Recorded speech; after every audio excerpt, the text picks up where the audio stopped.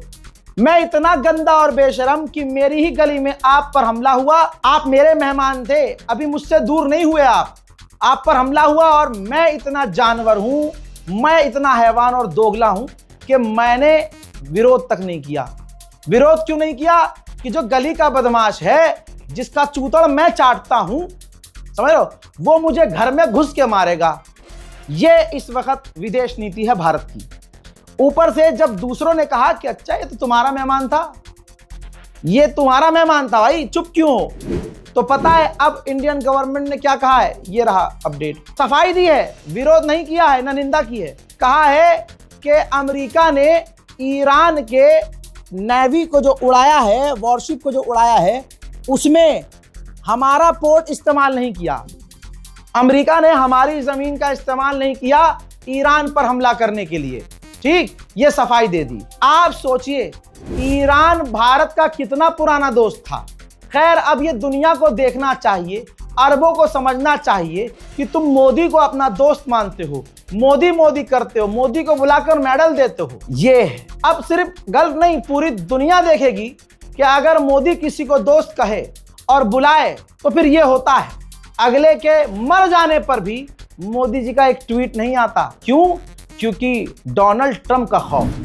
दोस्तों, उधर चाइना अपना स्पेशल एनवॉय इस खतरे के वक्त मिडिल ईस्ट भेजने को तैयार है। रीजन ये है, मकसद ये है कि चाइना कह रहा है कि हम अपना एक्सपर्ट भेज रहे हैं ताकि मिडिल ईस्ट में आप दोनों की कई देशों के बीच में वो बैठकर बात करवा सके और जो ये जंग चल रही है सीज फायर उसके। हजरात, इटली की राजधानी रोम में प्रदर्शन हो रहे हैं कि ईरान पर बमबारी मत करो और ईरान से जंग मत करो।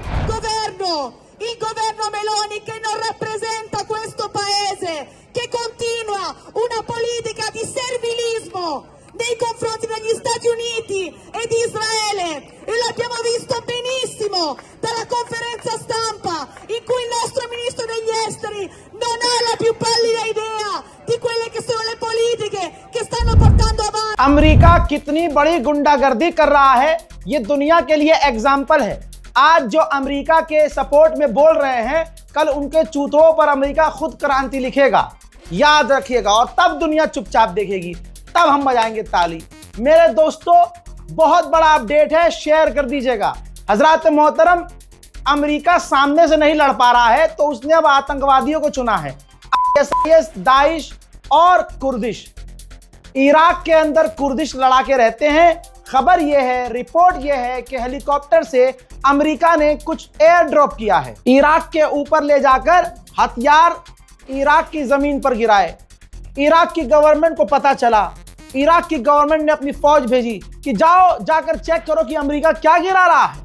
जब इराक की फौज चेक करने गई तो अमेरिका ने उन पर बमबारी कर दी, जिसमें इराक का एक फौजी मारा गया और अभी तक पता नहीं चल पाया कि फिर हुआ क्या। तो यानी अमेरिका इतना बौखलाया हुआ है ईरान को मिटाने के लिए कि अब वो आतंकवाद को पैसा दे रहा है और हथियार दे रहा है डायरेक्ट कि इराक के अंदर हमला करो और इराक के रास्ते ईरान में घुसो। इराक की गवर्नमेंट ने ये तक कह दिया है कि पूरे इराक में अंधेरा हो गया है, पूरे इराक में बत्ती गुल हो गई है, इंटरनेट बंद हो गया है। भारत के लाखों लोग इराक में रहते हैं, ये भी याद रखिएगा। जब मैं कहता था कि ईरान इराक से भारतीय वापस आ जाएं तो मजाक लगता था, अरे कुछ नहीं है रजा भाई, मेरा खुद का खानदान का एक व्यक्ति फंसा हुआ है इराक में। अब समझाता था भाई रहने दो, मिडिल ईस्ट के हालात खराब हैं। नहीं, चूतड़ चिपक ही नहीं रहे जमीन पे, मिडिल ईस्ट जाएंगे, अबे भाई यहीं कमाओ यहीं खाओ। नहीं, वहां जंग के हालात हैं, नहीं ईरान में कुछ नहीं है। लो, फिर पता चला कि वो ईरान से निकल के इराक चला गया, फिर अभी 2 दिन पहले कह रहा था इराक में कुछ नहीं है, सब अल्हम्दुलिल्लाह ठीक है। अब लो, अमेरिका और इजराइल ने इराक पर इतने हमले किए हैं कि इराक की गवर्नमेंट ने कहा है कि नेशनल वाइड यहां अंधेरा हो गया है, बिजली गुल हो गई है। ईरान के विदेश मंत्री ने कतर के प्रधानमंत्री को फोन लगाया खुद से और समझाया, एक्सप्लेन किया कि हम आप पर हमला नहीं कर रहे हैं, हम आपकी जमीन पर जो अमेरिका के ठिकाने हैं उस पर हमला कर रहे हैं। कतर का प्रधानमंत्री बुरी तरह से भड़क गया। उसका भड़कना जायज है, नाजायज नहीं। कतर का प्रधानमंत्री बोला कि तुम जो भी कर रहे हो गलत कर रहे हो, सिविलियंस पर हमला कर रहे हो, अगर तुमने हमले बंद नहीं करे तो बहुत बुरा होगा। तो ईरान को फोन पर ही कतर ने धमका दिया है, लेकिन इसके बावजूद ईरान कतर पर हमले कर रहा है। हजरात, यहाँ भारत में एक समुदाय, गंदा समुदाय खुश हो रहा है। कमाल यह है, ये कहते हैं कि जिसका खाते हो उसी से वफादारी करो। फिर ये जो इजराइल के लिए प्रोटेस्ट करते हैं, इजराइल का झंडा पकड़ के चलते हैं, इजराइल नेतन्याहू की पूजा करते हैं, ये तो सबसे बड़े गद्दार हुए। ये तो अरे भैया, मैं तो पहले ही कहता हूं, पैखाना खाने वाली कौम से आप क्यों जज्बाती हो रहे हो। हजरात मोहतरम ये कहते हैं कि भैया जिसका खाते हो उसी का गाओ, भले ही कोई मासूम मरे, ये हिंदूवादी नीति है। मासूम मरे, कोई बेगुनाह मरे, 160 बच्चियां मार दी जाएं, लेकिन तुम चुप रहो क्योंकि तुम हिंदूवादी और हिंदुस्तान में रहते हो। हजरात, अगर ये हिंदुत्व है तो पूरी दुनिया के लिए कलंक ये हिंदुत्व है, क्योंकि ये तो इनके पंडित इनका हिंदुत्व कहता है। मेरे खुद ऑफिस में बैठे हुए खुद हिंदू हैं भाई, हमारा तो 2 एडिटर ही हिंदू है, वो खुद हमें बताते हैं कि भाई ये हिंदुत्व थोड़ी है, हिंदुत्व तो प्रेम का नाम है भाई, जुल्म नहीं सह सकता। ये तो 2014 के बाद वाले मोदी वाले हिंदू हैं, जिनका भगवान राम नहीं है, उनका भगवान मोदी है, इसलिए वो नफरत की बात करते हैं। आज मोदी जी की असलियत आज हिंदूवादी दिखा रहे हैं। मोदी जी का असली चेहरा ये हिंदूवादी है, जो खामनाई की तस्वीर जला रहे हैं, खामनाई की फोटो पर पेशाब कर रहे हैं। तुम ऐसे ही हो, खामनाई की फोटो देखकर पेशाब तो निकलेगा ही, और अगर हमने मूतना शुरू कर दिया तो रो रो कर थाने पहुंच जाओगे। हमने मूतना शुरू कर दिया तो SHO, क्राइम ब्रांच, NIA सबको लगाओगे पीछे। तो हम मूते ना मूते, तुम्हारा मूत तो निकल रहा है। हजरात, भारत के अंदर मुर्दा मुसलमान भी तो है, बाजार भरे पड़े हैं। आप देखिए, शर्म की बात, बाजार भरे पड़े हैं, मार्केट में भीड़ है, औरतों में फर्क नहीं पड़ रहा। अरे ला, अरे कितने का दिया रे, अरे मुझे दे ला, 10,000 का सूट है, कोई बात ना है, ला। पति से गड्डियां ले लेके जा रही हैं। पति बेगैरत पति क्या कर सकता है।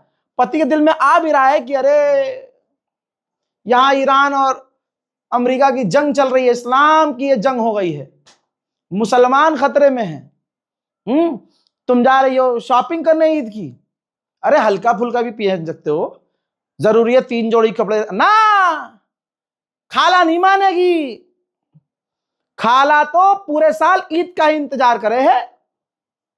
ऐसे कैसे ना, खामनाई मरे या उनका बाप मरे ना, 3 जोड़ी कपड़े आएंगे तो आएंगे। चूड़ी मैचिंग की आएगी, चूड़ी मैचिंग की आएगी।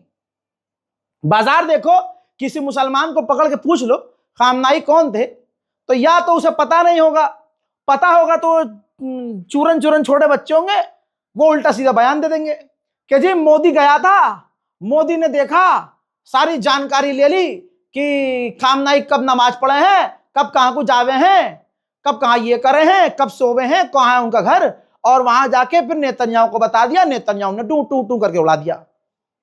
पहली बात तो गोदी मीडिया को, मतलब अपने बच्चों को समझाओ और खुद भी समझो। गोदी मीडिया, जिस चैनल को आप जानते नहीं, जिस चैनल को आप पहचानते नहीं, समझ रहे हैं, ये जो आज का हिंदू है ना, मुसलमानों के खून का प्यासा है, हर हाल में प्यासा है। आप देखिए, जो मुसलमानों को निशाना बना रहे हैं, आप उनके बारे में क्या ही कहोगे। मैं भड़का रहा हूं, तुम मारे जा रहे हो, मैं भड़का रहा हूं, तुम्हारे सर पे ऐसे बंदूक सटा के गोली मार दी जा रही है। ये देखिए, अभी 2 दिन पहले का हादसा है, लखनऊ में एक मुसलमान बेचारा 12 साल का लड़का रोजे से था, उसके दोस्तों ने बोला कि भाई बर्थडे है, बर्थडे में चलो, तो भाई उसने कहा कि मैं नहीं जाऊंगा, बाबा मारेंगे। तो भाई तो उज्जैन से, 12 साल के उज्जैन से दोस्तों ने कहा नहीं यार मेरा बर्थडे है, चल। अब लड़के का बाप जो है कहता है बेटा रोजा है, मत जाओ, क्या करोगे रोजे में। बोलता है पापा दोस्त है मेरे, बर्थडे है, भले ही मेरा रोजा है, लेकिन वो नाराज हो जाएगा नहीं जाऊंगा तो। अब वो गया, कार से लेने आए थे उसे।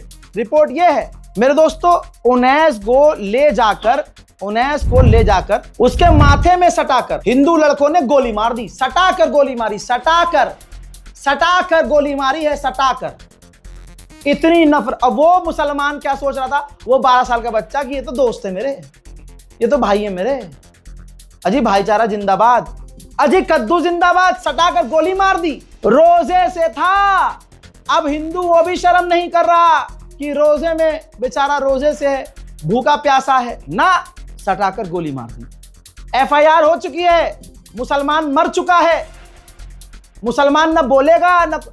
बाजार देखो ना, किसी पर कोई फर्क है, ईद बहुत जबरदस्त तरीके से मनानी है भाई साहब, ईद मनानी है बहुत जबरदस्त। मुंबई की किसी बाजार में चले जाओ, हैदराबाद के बाजार में चले जाओ, औरत जात को कोई फर्क नहीं पड़ रहा है, औरतें भरी पड़ी हैं, इतने से लेकर इतनी सारी बच्चियां मार्केट में। ये सूट अच्छा नहीं लगा जी, वो वाला दे दो। कितने का? 12,000 का। बहन जी तुमने ले लिया क्या? अरे बहन, अरे मुझे दो तुम ये सूट निकाल के, उनसे लेके दे दो, वो तो 12,000 दे रही है, मैं 15,000 दूंगी।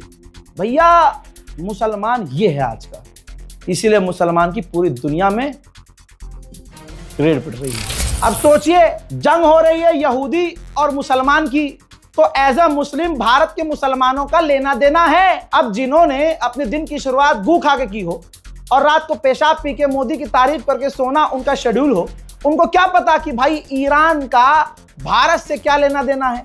भारत के मुसलमान हैं, इस वजह से ईरान से उनका कनेक्शन है। भारत का दोस्त हमेशा ईरान रहा है, लेकिन आज नफरत मोदी सरकार ने इतनी बढ़ा दी है, इतनी बढ़ा दी है कि आज सभी रिश्ते नाते खत्म। हिंदू मजा इसलिए लिए, खुश इसलिए हो क्योंकि मुसलमान ईरान में मारा जा रहा है। अब देखिए, ये होली है, शराब के नशे में, ये देखिए दोनों को देख लीजिए। नेतन्याहू इंटरनेशनल लॉ का उल्लंघन करा हुआ आतंकी है, क्राइम मिनिस्टर इसके देश में इसको कहा जाता है। बहरहाल दूसरा वाला भी आप जानते हैं, सारी लिस्ट उसकी पता है आपको। अब ये हिंदू समुदाय है, मुसलमान इतना जलील हो चुका है कि आज हिंदू मुसलमानों के नरसंहार पर कूद कूद कर नाच रहे हैं, लेकिन मुसलमान हिंदुओं की दुकान पर जाके, हाँ जी पंडित जी राम राम, हाँ जी सूट आ गया है, मुझे तो पीको करके भी दे दो तुम, हाँ मैं दे दूंगी 50 रुपये फालतू। मुसलमान को कोई फर्क पड़ रहा है? नहीं पड़ रहा और न पड़ेगा। दोस्तों इस रिपोर्ट को शेयर कीजिएगा, अपने ज़मीर को जिंदा कीजिएगा। भारत के मुसलमानों के लिए कोई रेड लाइन नहीं है, कोई रेड लाइन नहीं है। हमारे यहाँ हुजूर पाक सल्लल्लाहु अलैहि वसल्लम को गालियां बकी जा रही हैं, हिंदू संगठन गाली बक रहे हैं। हमारे हुजूर पाक को, कुरान को गालियां दी जा रही हैं, कुरान पर थूका जा रहा है। मुसलमानों के लिए कोई रेड लाइन नहीं है। मुसलमान भारत का पहले ही मरा हुआ खोखला है। जो मुसलमानों में बड़े बड़े बदमाश, बड़े बड़े नेता, बड़े बड़े तुर्रम खां है ना, सब पेशाब में बह चुके हैं, सब पेशाब में। बुरा नहीं मानना, यही सच्चाई है। कुरान पाक को जला, अबे भैया खामनाई की तस्वीर जला रहे हैं लोग, हिंदू खामनाई की तस्वीर जला रहे हैं। वहां जो 160 बच्चियां मारी गई हैं, यहां का मोदी वाला हिंदू जश्न मना रहा है, जश्न। तुम्हारे नरसंहार पे जश्न मना रहा है। भारत के मुसलमानों के लिए कोई रेड लाइन नहीं है। सलामत रखे अल्लाह तुम्हें।